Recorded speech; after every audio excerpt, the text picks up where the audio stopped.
Voilà, donc je suis venu pour un accompagnement.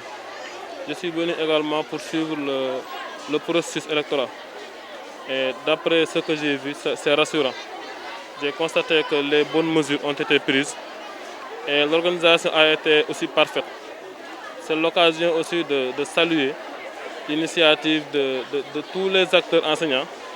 Je peux citer l'inspecteur de l'éducation et de la formation de Guédiawaye. C'est à travers ces occasions qu'on puisse apprendre aux élèves comment voter, quels sont les enjeux d'une élection. Et j'ai vu que les candidats sont conscients. C'est l'occasion également de leur permettre de s'exprimer. Parce que quand on est dans un milieu, il faut tout faire pour s'imprégner. Je pense que le futur président aura la chance de participer pleinement à l'émergence. Ouais, c'est un comportement qu'il faut saluer à sa juste valeur. L'élection se tient, pourtant les cours se tiennent aussi. Et il n'y a aucun impact négatif dans le bon déroulement des enseignements-apprentissages. Nous l'avons signalé tout à l'heure. C'est des exemples qu'il faut suivre et qu'il faut peut-être amplifier pour que voilà, toutes les structures scolaires puissent prendre cet exemple et essayer d'appliquer ça au niveau de chaque milieu scolaire. Waaw dañ ciy am contentement ndaxte bi ñuy ñëwuñu woon pour superviser dañu ñëwoon pour accompagner inspecteur ñëwoon aussi pour xool xale yi li ñuy liggéey naka lay demee gis nañ ne organisation bi jaar na yoon xale yi ñu ngi voté comme ni ko yoon santaane te pourtant yàqul njàng mi délégué yi ñooy voté pour seen waa classe donc scrutin bu indirect la te am nañ ci fierté bu baax si liñ gisee. waaw comportement bu ñuy rafetlu la parce que aussi bu ñu demee ba gis xale yi di impliqué wu si vie wu école dañ ciy sant yàlla mënoon nañ di ñëw rek dem classe jënd ndékki après ñu wàcc wante bu ñu laajee candidat yëpp dañ lay wax ne dañoo bëgg nekk président parce que dañoo bëgg a participer si école bi mu mën a jëm kanam. Donc loolu à partir du collège bu ñu la ko jàngalee boo demee lycée continuer ko boo demee université continuer ko bis boo paree jàng ba réew mi soxla la dinañ am agent bi ñu soxla nga nekk benn produit fini te loolu tamit lu rafet la lu ñuy rafetlu la te lu ñuy ñaan aussi ñu amplifier ko ba ñëpp mën ci jot la. C'est un processus, hein. Les élections c'est un élément parce que nous contribuons à former le jeune citoyen dans tous ses aspects. Et le premier aspect, c'est la participation. Donc, le ministère de l'Éducation nationale a beaucoup insisté pour que dans l'espace scolaire, qu'on ait un espace de paix, un espace où tous les acteurs se sentent concernés. Et pour cela, le gouvernement scolaire, c'est un des cadres dans lequel les enfants, si on les forme bien, si on les encadre, ils peuvent véritablement participer de manière qualitative. Alors, vous venez de voir que nous les avons préparés à la vie future du citoyen qu'ils vont devenir dans 5 ans plus tard.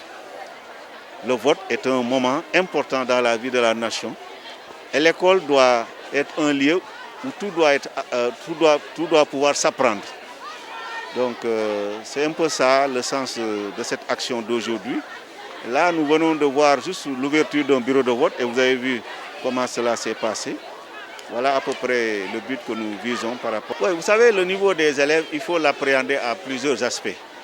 Mais nous pensons que la dimension motivation intrinsèque de l'enfant est plus importante que le reste. Vous savez, ici, c'est l'excellence qui est prônée. Pour pouvoir diriger un gouvernement scolaire, il faut faire partie des meilleurs. Meilleurs au sens de la note, mais en même temps du comportement. Donc vous voyez qu'à partir du moment où on veut participer dans le gouvernement scolaire, forcément, on est obligé de travailler dans toutes les disciplines. Ouais, donc chez nous, notre gouvernement scolaire contribue à l'amélioration de la qualité des enseignements-apprentissages, mais également à développer un espace de paix. Parce que s'il y a un espace de paix, c'est en ce moment-là qu'on peut dérouler les enseignements. Waaw damay fàttali ni li ñuy def nii d'ailleurs ma profiter pour féliciter professeur encadreur ak madame Sey nga xam ni ñoom ñooy maître d'œuvre yi parce que ren mooy suñu ñeenteelu édition bañ nañ ko ba man sax ren xaw ma sax li xew donc pour wane ni léegi école yi collège yi xam nañu njëriñ li tax ñu def ko mooy pour yar xale yi tàggat leen ndax école bu ñu jàppee ni jàngal xale yi mooy jàngaleen ay discipline maths science ak yooyu yem foofu dañuy juum il faut ñu tàggat nit ki yar ko yar bi mooy naka la war a toogee ci biir collège bi nan lay wax ak moroomam yi su bëggee bokk yan loi yan règle la ñuy teg loolu lu am solo la donc gouvernement scolaire dafay nekk béréb boo xam ni dañ leen di jàngal loolu nga xam ni du leçon mais da nga koy dund loolu moo ci importance du loo xam ni professeur bi léegi mooy defal leen éducation civique wala ne leen il faut être ceci déedéet dañu lay defal situation gis nga tey nii xam nga gis na ni jàng nañu lan nan la ñuy voté mais li nga gis ni loolu lu mujjanteel am na li ko jiitu formation bi ñu leen def tàggat bi ñu leen def ak li leen di xaar parce que ku fi falu it dafa am taxawaay bu ñuy xaar ci yow ci wàllum jàng ci wàllum yar ak ci wàllum résultat ci biir école bi kon dafa nekk école boo xam ni gouvernement scolaire bi day ñëw complété li nga xam ni moom la ñu soxla pour que xale yi mën a réussir ci école bi. waaw niveau bi am na wàllu boo xam ni jàngalekat yi ñoo ko war a def mooy seen formation ak demee waaye am na boo xam ni xale bi bu xamee lu tax mu dem école moom la ñuy tuddee motivation intrinsèque su fekkee ni jàpp na ni comme mooy jiite moroomam yi te pour mu jiite foog mu nekk exemple ci leçon yi exemple ci devoir yi exemple ci nu muy yaroo xam nga kooku soo ko xasee ba am kooku déjà mooy base pour mën a réussir donc qualité bi lépp la qualité bi ay discipline la waaye qualité bi ay compétence de vie la maanaam yar la suñu boolee ñaar yëpp parce que bu ñu yemee ci ay discipline rek dina des ndax nit dafa am xam-xam waaye dafa am taxawaay nag du leçon taxawaay da nga koy dund loolu mooy njëriñ li ñuy nekk ci def ci gouvernement scolaire jërëjëf merci. Ndeye Mati Fall, Madame Sey, chargée de la vie scolaire à l'IEF de Guédiawaye et coordinatrice départementale des gouvernements scolaires. Bon, déroulement bi couronnement loo xam ni la journée aboutissement la bu ñu def depuis processus bi parce que c'est tout au long processus dañoo démarrer par accompagnement les maîtres, les professeurs encadreurs et les chefs d'établissement ñoom ñi nga xam ne ñoom ñooy encadrer élèves yi. On est passé d'abord par l'élection des délégués de classe on les a formés dañ leen a formé pour ñoom seen rôle li ñu war a exercer ci conseil scolaire bi et en même temps la leen di xaar après bu ñu leen élire ba pare. Bon yomb na yombul parce que c'est pas la première fois ñu di ko def ñu ngi ci suñu 4e édition et mën naa ni presque en même temps même équipe bi lañ yor dem nañ ba huilé nañ rodé nañ donc liggéey bi dafa nekk loo xam ne rek routine la mujj nekk si ñu jafe na jafewul parce que daal gérer équipe aussi moo mel noonu waaw mais macha allah alhamdulilah ñi ngi sant bu baax daal parce que liñ si bëggoon am nañ ko si te au niveau département. waaw gën a santaat yàlla rek nekk sentiment de bonheur de joie bi ñu suñu autorité administrative yi accompagner donc daf ñuy gën a motiver gën ñoo yokk courage tax que te c'est un bonheur boo xam ne. dañ ci sant yàlla surtout suñu patron IEF ba mu ñu associé ci formation bi ñu def ci xale yi nga xam ni citoyenneté la donc du ñu def lu dul di ko sant di remercier aussi suñu autorité administrative yi bi ñu accompagner ci mission bi ñu nekk ni Voilà, nous sommes avec le président sortant. Président, bonjour. Bonjour. Je réponds au nom de Badou Ndiaye, je suis l'actuel président du CM Darou Salam et jusqu'à présent, je suis le président de tous les établissements de Pikine et de Guédiawaye. Votre classe, 4e. durant votre magistère, qu'est-ce que vous avez pu réaliser? Tous ces arbres, ça porte mon empreinte. La célébration des professeurs, ça porte mon empreinte. Lorsque l'établissement disait non aux interclasses pour les élèves, c'est moi qui me suis battu. Donc il y a beaucoup de choses que j'ai fait que je ne pourrais pas tout dire. Au-delà de ce que vous venez de citer, quels sont les choses que vous avez encore fait?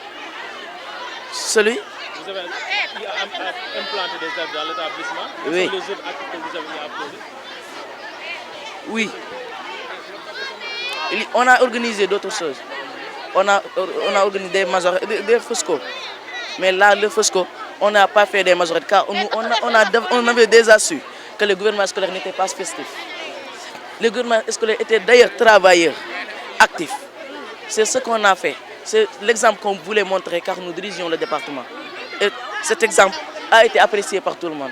Alors, quelles sont les qualités qu'il faut avoir pour devenir président? Il faut tout juste devenir volontaire, confiant et serviable.